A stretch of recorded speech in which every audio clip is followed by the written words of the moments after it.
fait, l'idée est venue avec Jean-Michel Rapert, président du Cercle d'échecs de Monte-Carlo, dans le cadre des commémorations Albert Ier, de créer une simultanée en fait en écho, en hommage au tournoi qui s'est déroulé entre 1901 et 1904, donc un grand tournoi international d'échecs qui réunissait à l'époque les meilleurs joueurs du monde et qui se tenait dans le même lieu, c'est-à-dire dans le casino, dans les cercles privés du casino. Et les représentants, les correspondants des journaux étrangers étaient là pour rendre compte de chaque partie et ont donné un écho très important à ce tournoi qui, comme les autres sports en fait, organisés, les autres manifestations sportives organisées par la Société des Bains de Mer, ont contribué fortement au rayonnement de la principauté. Et donc nous avons eu l'idée, profitant en fait de l'European Chess Union et des nombreuses compétitions féminines organisées par Monaco, de créer un événement en fait en écho et en remettant une nouvelle coupe, une coupe du prince, puisque en 1903, le prince Albert Ier remettait une coupe à un joueur talentueux, le joueur Pillsbury, connu pour ses performances et notamment pour son don, ses capacités en simultané même à l'aveugle à l'époque. Et on a eu l'idée de remettre une nouvelle coupe du prince. Et on a eu l'honneur et la chance d'avoir le souverain qui était présent pour remettre cette coupe donc à Pia Kramling. Parce qu'en fait, nous avons deux joueuses qui donnent ces simultanés contre 2 fois 16 jeunes joueurs talentueux. Donc on a Almira Skripchenko et Pia Kramling. Et c'est Pia Kramling, en raison de son palmarès impressionnant, 8 Coupes d'Europe, toutes gagnées avec le Cercle d'échecs de Monte-Carlo, qui a reçu cette coupe qui a été remise par le souverain. Et puis, en bonus, chacun des jeunes joueurs a eu la chance de voir le souverain qui s'est déplacé sur chaque échiquier pour symboliquement donner le premier coup.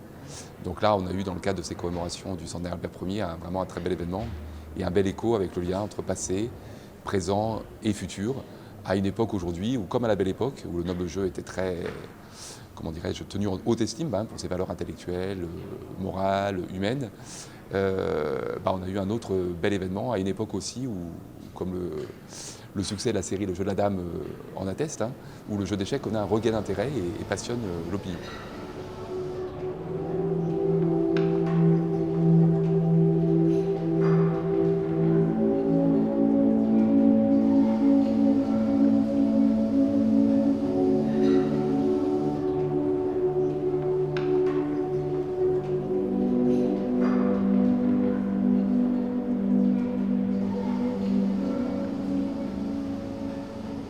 Oh, it was fantastic. I'm very, how can I say, I'm overjoyed with what happened today, and I'm very honored.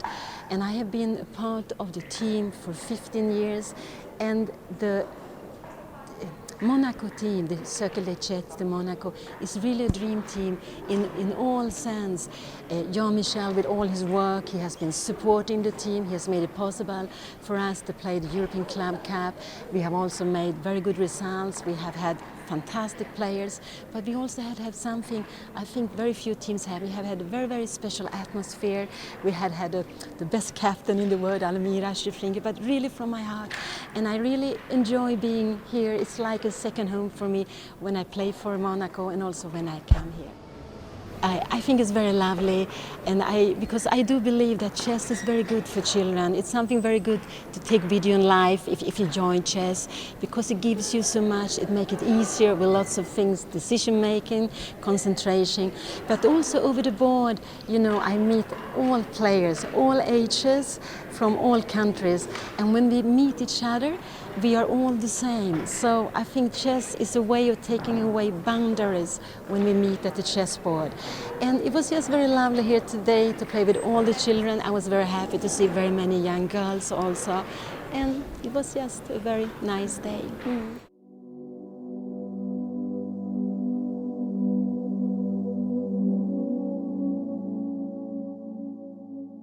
J'ai joué une simultanée avec Pia Kramling. C'était une opportunité de jouer contre elle avec une alternance où elle jouait 16 joueurs et moi j'étais l'un d'entre eux. Et donc c'était une opportunité vraiment de profiter et de jouer contre elle. Et je me suis un petit peu entraîné pour savoir ce qu'elle jouait et savoir si je pourrais me préparer. Je m'attendais à jouer un peu plus son autre collègue qui était là. Et au final, je suis tombé sur elle et c'était super. On a joué une bonne partie, c'était intéressant et à la fin, j'ai perdu parce que j'ai fait une petite erreur. C'est pas grave. Je me suis inscrit récemment pour essayer de jouer un petit peu en plus en club. Je jouais tout seul avant et je me suis dit que c'était une opportunité pour voir un petit peu plus de gens et de m'entraîner un peu plus en personne parce que je jouais beaucoup plus en ligne et maintenant je commence un petit peu. Demain, j'ai un tournoi d'échecs et on va continuer un petit peu plus.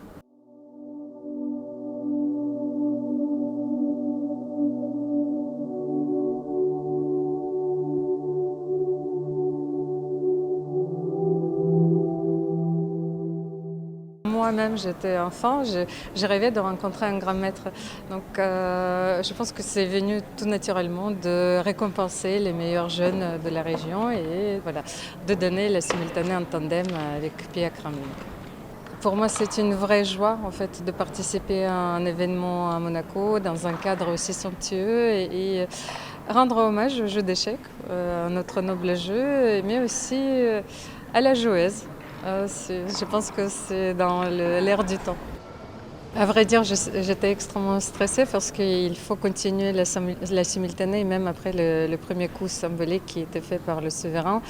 Mais je pense qu'on s'est débrouillé.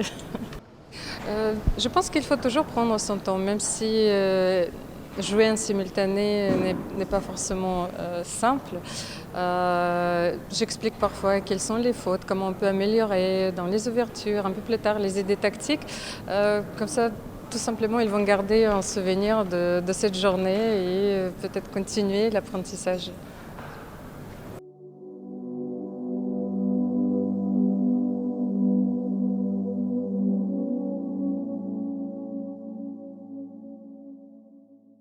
Alors oui, donc on a participé à une simultanée avec le club de Monaco et donc on a joué contre deux grands maîtres, il me semble. En fait, j'ai essayé de faire une tactique et elle a vite vu.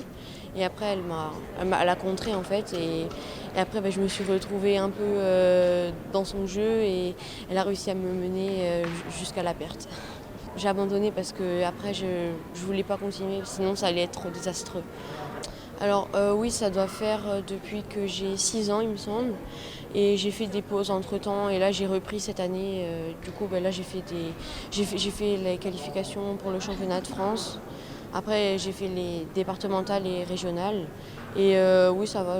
Je me suis qualifiée pour les régionales, mais après j'ai pas réussi à me qualifier. Mais je vais aller faire quand même le championnat.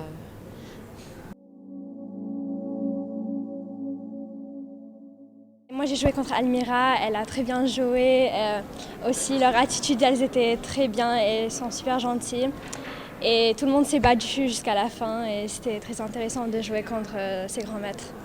C'était difficile et c'est le prince qui a fait le premier coup et elle m'a dit qu'après la partie, elle voulait même pas faire ce coup, du coup c'était nouveau aussi pour elle et c'était dur mais c'était intéressant. Je pense que ça donne de l'expérience, ça nous apprend. Après aussi, après la partie, elle discute un peu, elle m'a montré des trucs et du coup c'était intéressant de voir son point de vue sur la position.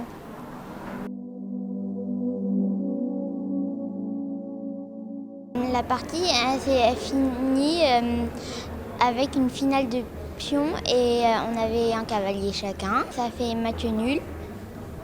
Vu qu'il n'y avait pas de position possible pour gagner. Donc au début, j'ai fait une défense est-indienne. Je ne suis pas spécialement préparée, mais j'ai quand même fait un peu jouer, un peu plus. Et voilà.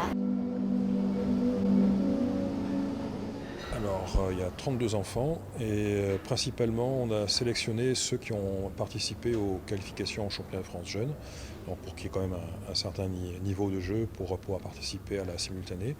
Et ensuite, on a voulu inviter les championnes des Alpes-Maritimes des âges de moins de 8 ans jusqu'à moins de 16 ans. Alors, on va dire que la plus jeune, je crois qu'elle a 5 ans et le plus âgé, il a 18 ans. Pour la simultanée, il n'y a pas de prix, on a juste fait quelques cadeaux. Donc ils ont chacun un livre qui a été écrit par Almira pour bien apprendre à jouer aux échecs. Ensuite, on a confectionné des chevalets, chacun avec leur nom, prénom et tous les logos, ainsi qu'un chevalet qui représente l'affiche du tournoi. Principalement, je pense que le plus beau des cadeaux, c'était que le prince Albert donne le premier coup sur chaque échiquier et que chaque enfant donc, pouvait avoir une photo avec le prince. C'était c'était surtout ça. Bien de 1901 à 1904, donc des grands tournois, des grands prix d'échecs dans le casino. Et ensuite, pendant 111 ans, il n'y a pas eu de tournoi d'échecs dans le casino. Et donc on a fait un grand prix FIDE féminin dans le casino en 2015, où les 12 des meilleures joueuses du monde ont joué dans les salons Ntouzé du casino de Monte-Carlo. Donc Wu Yifan, qui était la championne du monde de l'époque, et la numéro 1 mondiale, a remporté le tournoi. Et déjà, Pia et Almira, effectivement, ont eux aussi participé dans ce tournoi prestigieux. Bah, je dirais que c'est le tout, quoi. C'est déjà le lieu, le casino. Après, c'est un peu plus personnel, parce que j'y ai travaillé quand même quelques années. Et puis le plaisir de voir les enfants jouer ici, c'est fantastique. Je crois c'est un lieu qui est magique pour moi. C'est une belle salle de jeu, quoi, sans jeu de mots.